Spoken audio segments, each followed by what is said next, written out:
Ladies and gentlemen, the state has met its burden beyond a reasonable doubt.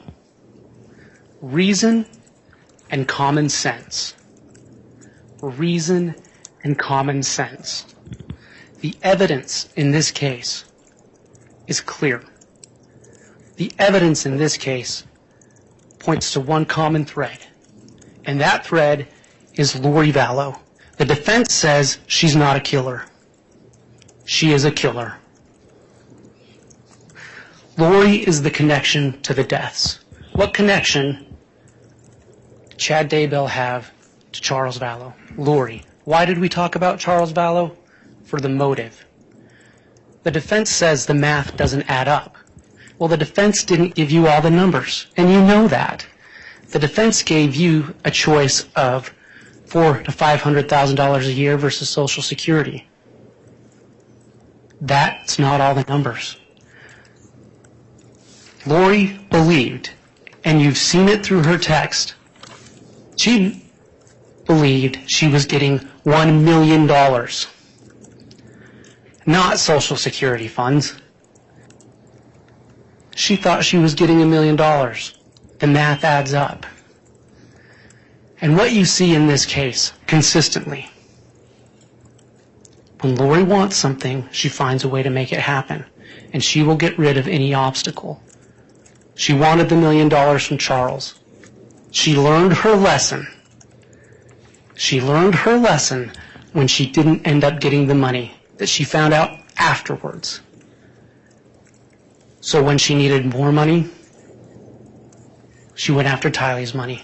But remember, she learned her lesson. She waited until after the money hit her bank, and then they killed Tylee. We've heard evidence multiple times. She called Tylee dark.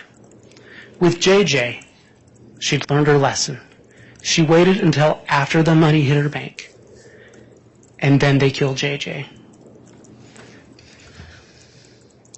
The defense says she's a good mom. Does a good mom, when the whole world is out looking for your kids, dance and laugh on a beach in Hawaii? No. Does a good mom abandon her children in the ground and go marry a recent widower? No. The defense spoke about her call with her sister, Summer Shiflett. Go listen to it. Please listen to it. And when Summer says, you were dancing on a beach in Hawaii, she's talking about the kids dying, and says, and you were dancing on a beach in Hawaii, what does Lori say? Yeah, months later. Months later. It's an admission. She knew her children were dead because she helped plan it. She knew her children were dead because she encouraged it. The defense talked to you about life insurance versus Social Security. Doesn't really make sense. You have to show the dead body to get the life insurance. They couldn't do that. They kept the Social Security. Ongoing payments, monthly payments.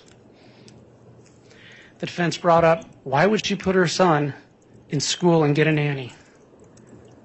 You've heard from her own mouth or her own texts. She was tired of the obstacles. She was tired of JJ.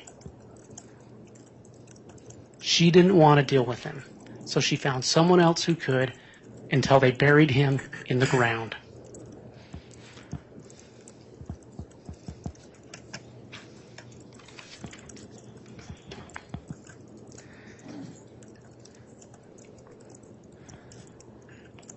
Let's talk a little bit about the lies Lori told, and then we'll go over the evidence just a little bit one more time. The lies Lori told tell us what really happened. Let's see what she lied about. She lied about Tylee being at BYU, Idaho. She lied to the police about she was going to go back to Arizona and take JJ to a special school. She lied to the school, Kennedy School in Rexburg, that JJ was with his grandparents. She lied to the police about her brother trying to kill her. She lied when she sent an email to Chad disguised as KK Walker. She lied to Colby Ryan, JJ and Tylee's brother, about where they were. She lied to Colby Ryan about how Charles Vallow died. Remember what he testified to. She told him he had a heart attack.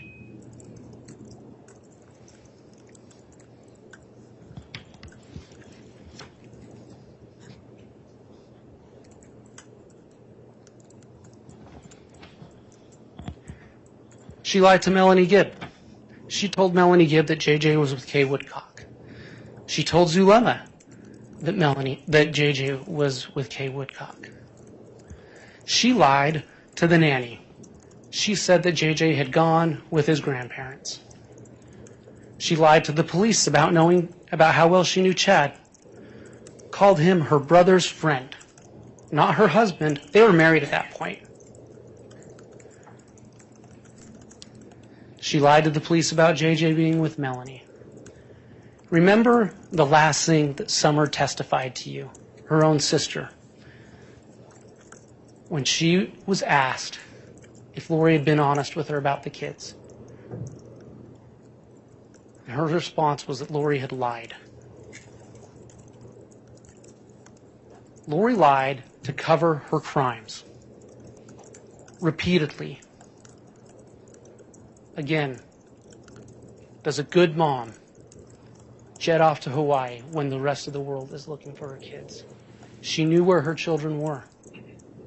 In fact, again, go back and listen to the tape with Summer. Go back and listen to the tape with Melanie Gibb. And she says, I know exactly where JJ is. That might be the one thing you've heard her say that's true. Because she did know where JJ was. Lori's lies tell us she's guilty. The innocent don't need to lie. The guilty lie. Think about all the evidence you've seen and her reaction. The body cam, when the police went and spoke with her. Go back and watch it. Count the lies. Watch her getting served poolside with the order to produce her children. And watch how she reacts. Listen. The defense asked you to listen to the jail phone call on June 9th. When Chad calls her and says they're searching the property. She's scared. You will hear it in her voice. You will hear the guilt and the fear in her voice because she and Chad both know what the police are about to find. Think about some of the physical evidence here. Bruises on JJ and Tammy. Think about the iCloud. Her words. Her words. The defense says there's no text where she says, I'm going to kill the kids today. Well, no, she doesn't say it like that. But she says it. Let's talk about some more of the physical evidence. The defense mentioned Lori's hair. It wasn't on JJ's socks. It wasn't in his pajamas. That hair was on the duct tape wrapped around the black bag. On the same black bag that Alex Cox's fingerprint and palm print were on. It wasn't on JJ. It was in the duct tape that secured that bag. Think about all the electronic data you've watched or you've seen. Alex's movements. The flurry of information going before in form of text and phone calls on those critical dates. Lori knew exactly what was going on. Again, $1 million, not $500,000 versus Social Security. The math adds up. And just quickly, because the defense brought up the text again, we bolded here where Lori is bringing up the kids. When they're talking about death percentages, from Lori, okay, find out her percentage, meaning Hillary, who is Tylee, find that out for me, and JJ's.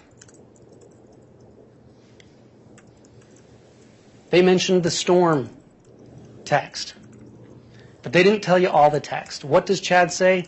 Just grab me by the storm, and I will follow you to the ends of the universe.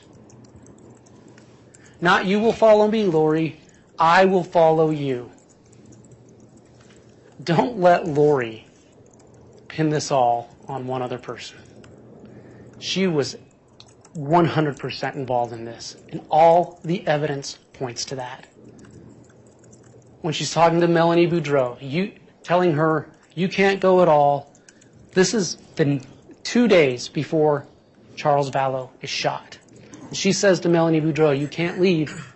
We both need to stay here to defend ourselves. It's coming to a head. This week will change everything.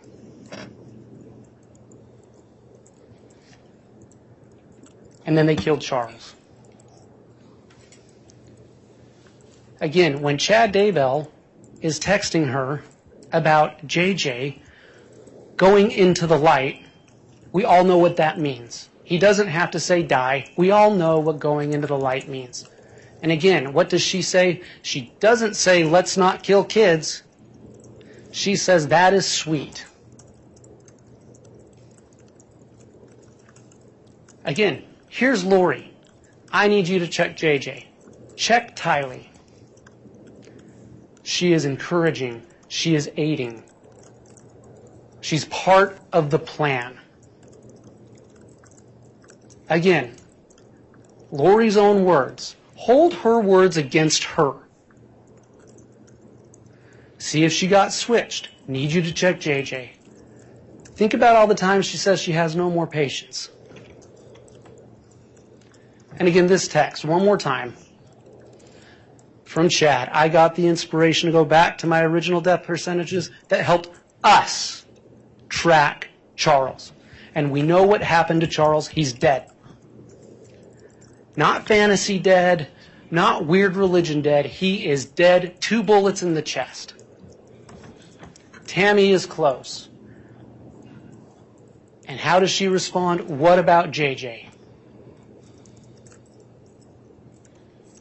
This is clear. They're talking about dead people and tying Tammy to it, tying JJ to it. And when he says they're at 2 or 3%, she's upset that it's not 0 yet. Again, please check JJ.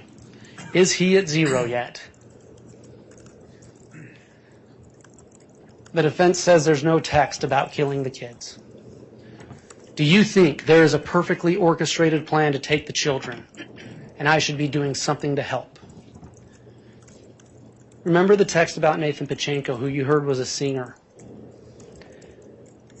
And she asked Chad what he thinks. He gives her a dark rating. He gives him a dark rating. Lori gives him a light rating. What does Chad do? Okay, we'll go with you. He will follow her till the end of the universe. Let's talk briefly, just briefly, one more time about what you need to find. The question you need to ask.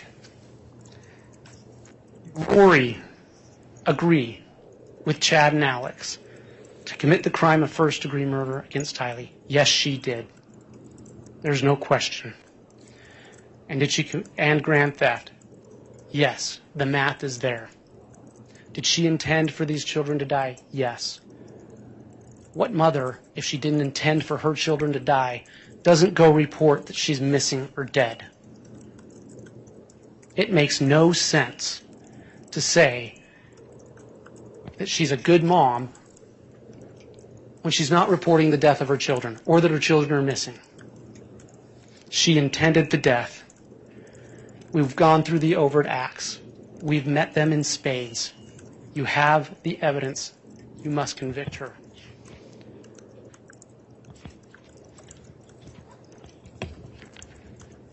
In regards to the murder of Tylee Ryan, you have to ask, did Lori Vallow engage in conduct, or did aid, abet, advise, or counsel another to engage in conduct which caused the death of Tylee Ryan? Yes. It is clear. The same applies to JJ. The same applies to Tammy.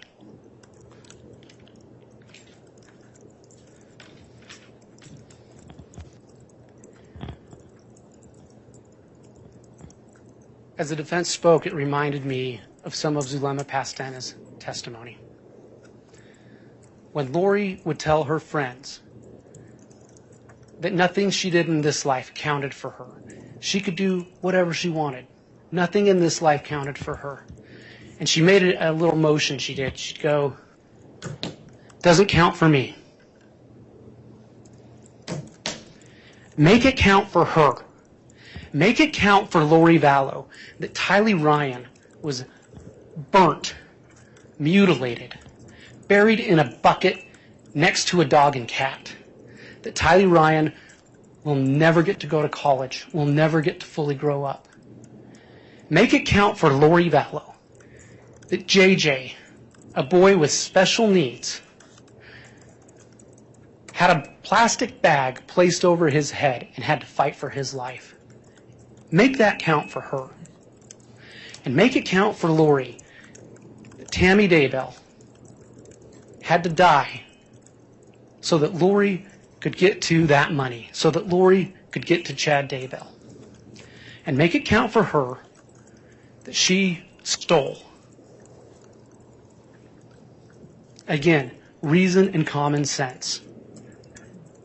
Reason and common sense. Lori's behavior shows you that she is a killer. Lori's behavior is not the behavior of a mom concerned for the safety and welfare of her children. Justice for these victims requires a conviction. The state has met its burden. Ladies and gentlemen, reason and common sense. Reason and common sense. You must convict her. Thank you.